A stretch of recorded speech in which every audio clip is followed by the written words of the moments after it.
9:10 de la mañana está con nosotros Javier Echeverry, responsable en Active Trades en España. Javier, ¿qué tal? Muy buenos días.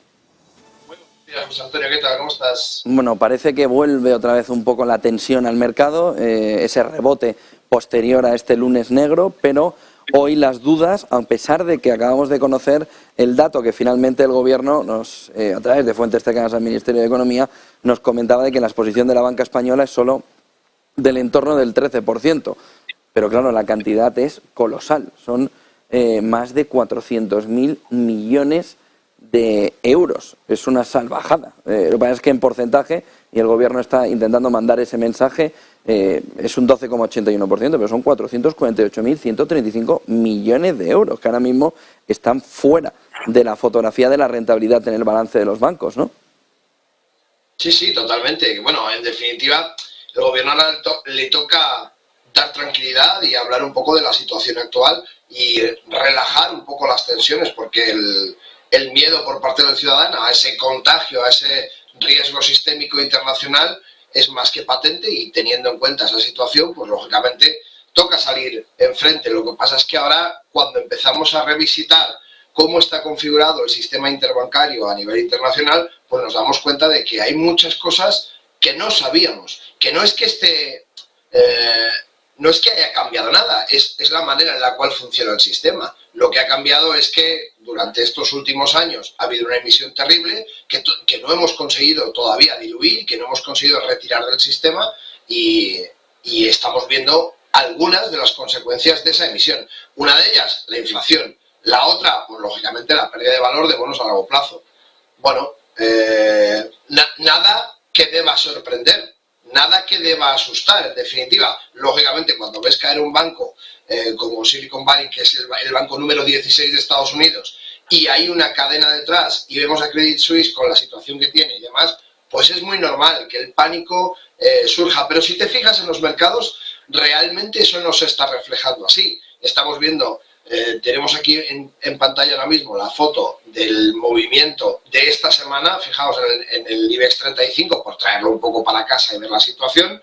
Pues lógicamente tenemos un claro escenario de pánico, donde vimos apertura el lunes alcista y caída, y después hemos visto la recuperación hasta un nivel de soporte y resistencia perfectamente normal, sin mayor problema. Si vamos al S&P y vemos los distintos escenarios con los que estamos contando, pues yo creo que la mayor parte de los analistas estamos viendo que estamos dentro, en este caso, de un escenario normal y corriente que se esperaba ese movimiento. Quiero decir, dentro de la renta variable no está pasando nada, si miramos con un poquito de distancia, que no sea lógico y que no tenga mayor sentido. En este caso vemos una corrección en esta zona y estaríamos probablemente acercándonos a este escenario A que tenemos aquí marcado, con una subida que se ha producido, un posible rebote. Ahora mismo lo tenemos rebotando en esta línea de tendencia, y podría caer hasta aquí abajo, hasta esos 3.534, y volver hasta los 3.800. Sería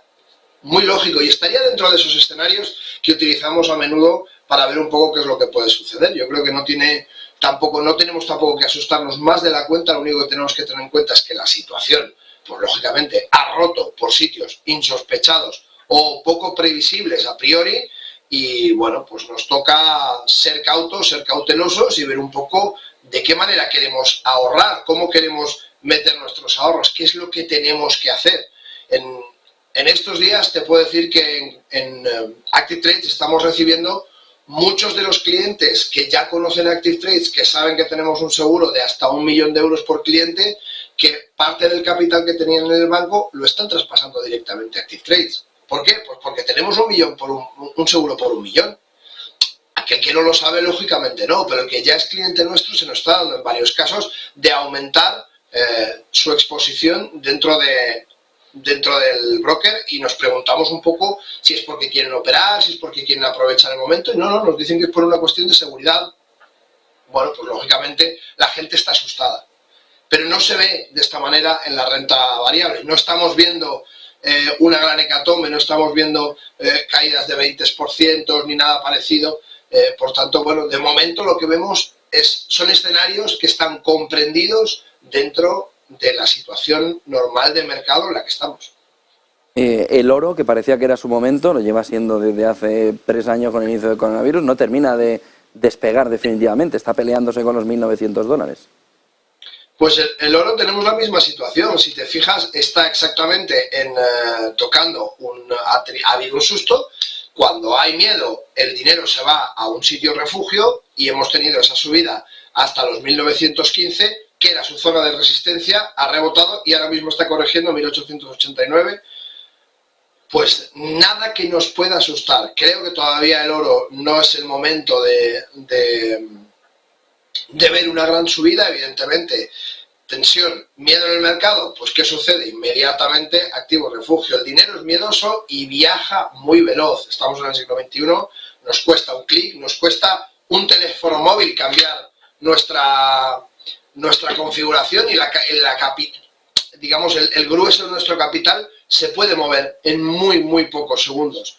Por tanto, esa flexibilidad que tenemos a día de hoy, bueno, pues nos hace que veamos estas subidas en activos refugios, que probablemente volverá pues a esta zona de los 1848, 1850, que es un poco el sitio donde le corresponde estar en esta situación de incertidumbre, pero que ya no vemos un pánico atroz. Ahora bien, volvemos a lo mismo, la espita está muy cerquita. Cualquier noticia un poquito más seria, cualquier desestabilización que podamos ver como sistémica y que podamos asumir, lógicamente va a reactivar el oro.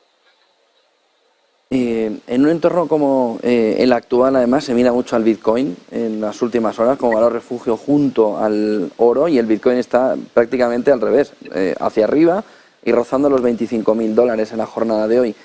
¿Cómo ves la fotografía también del Bitcoin después de la crisis de Silicon Valley Bank?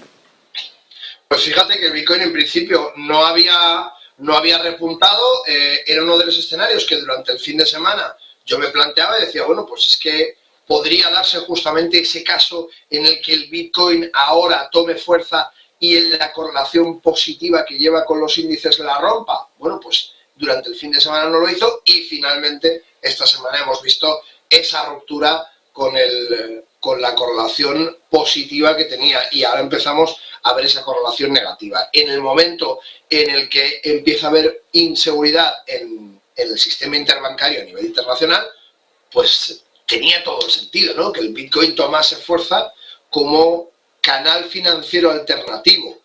Quizá no es un canal maduro, quizá no es un canal regulado, quizá no es un canal donde podamos tener el grueso de nuestro capital, porque no está regulado y porque no sabemos qué es lo que puede suceder. ¿Y qué vemos que sucede cuando hay algo que está regulado y que está bien regulado y que está bien afianzado? Pues que cuando las cosas malas pasan, pues se saca un fondo para el inversor, se cubren los depósitos hasta 250.000 euros, se cubren, cada uno tiene una serie de normas, pero cuando no hay ningún tipo de regulación, ojo, no podemos volvernos locos. No podemos volvernos locos y decir, ahora cojo el 100% de mi capital, lo saco del sistema bancario internacional y lo meto en criptoactivos, porque no hay ningún tipo de seguridad jurídica, no hay ningún tipo de regulador y no hay ningún tipo de cámaras de compensación que nos puedan ayudar si tenemos los eventos que hemos visto estos días atrás con distintas empresas que han hecho perder muchísimo dinero y que han entrado en quiebra directa, despidiendo además a miles de trabajadores. Inditex ha presentado unos resultados históricos, 4.000 millones de beneficios, pese al agujero que le hizo el tema de la salida de Rusia. Es decir, incluido con eso, supera por primera vez los 4.000 millones de beneficios. ¿Cómo queda la fotografía de la compañía? ¿Cómo la ves a medio plazo? Fenomenal. La verdad es que Inditex es una compañía que a mí me ha gustado siempre por lo innovador, por lo trabajador y por lo disruptivo de su modelo de negocio, y me parece que, bueno, a pesar de haber sufrido unos bandazos tan importantes como el tener que cerrar 50 tiendas en Rusia, como pasarlo mal por toda la situación del coronavirus dentro de unos sectores más afectados, que es el sector de consumo y más dentro de la industria de la moda, que evidentemente cuando te encuentras ante una situación muy preocupante, lo último que haces es irte a comprar un trapito. Cuando te meten en casa, lo último que haces es irte a comprar un traje para estar estupendo desayunando tú solo. Entonces, ha pasado circunstancias muy complicadas que ha sabido solventar muy bien y, te digo, para mí Inditex es uno de los exponentes de un trabajo bien hecho, con esfuerzo y en muchos ámbitos de manera muy disruptiva con su propio sector. Por tanto, la consecución de esto y que veamos que están en resultados positivamente históricos y que están repuntando tan bien, lo único que puedo hacer es alegrarme y ver que efectivamente, bueno, tienen todavía ese margen hasta los 32,82, que es su máximo más inmediato, y vamos a ver qué tal se comporta el título. Pero vamos, desde luego tienen toda mi admiración y todo mi apoyo. Hoy, sin embargo, Etxeberry es el colista del IBEX, 3,33 veo en las pantallas de TradingView. ¿3,33 te refieres, perdón? De caída, 3% de caída veo Inditex ahora mismo, es el colista. Sí, bueno, no pasa nada. Cuando tienes una subida muy potente, pues la tienes por detrás. Mira, prácticamente vemos el movimiento, si lo vemos en velas diarias, que es un poco más fácil hacerse a la idea, vamos a hacerlo así grande en pantalla. Lo que vemos es una subida ayer y una volatilidad ayer de hasta ese 3,53. Bueno, pues ahora tenemos, desde este cierre anterior, tenemos una apertura donde se han liquidado posiciones. Son movimientos liquidativos que no tienen mayor problema. Es decir, hay muchos accionistas que han entrado comprando en zonas más bajas y que cuando ha llegado a un punto determinado cerca de esta zona de resistencia, cerca de esos 29,64, han decidido deshacer posiciones. En el momento que yo deshago posiciones, para poder deshacer una posición de compra tengo que tener a alguien que tengo que vender y tener a alguien que me compre. Por tanto, a medida que yo pongo acciones a la venta, lo que hago es devaluar el precio, y de ahí que en ese cierre de posiciones nos encontremos ahora un recorte en la apertura. No tiene ninguna complicación, no tiene ningún matiz complicado, y como veis sigue exactamente su senda perfectamente alcista sin ningún tipo de problema. Muchísimas gracias, Javier Etxeberry, responsable en Active Trades en España. Buen día y buen negocio. Igualmente, José, buen día y buen negocio para vosotros también. 9:22 de la mañana está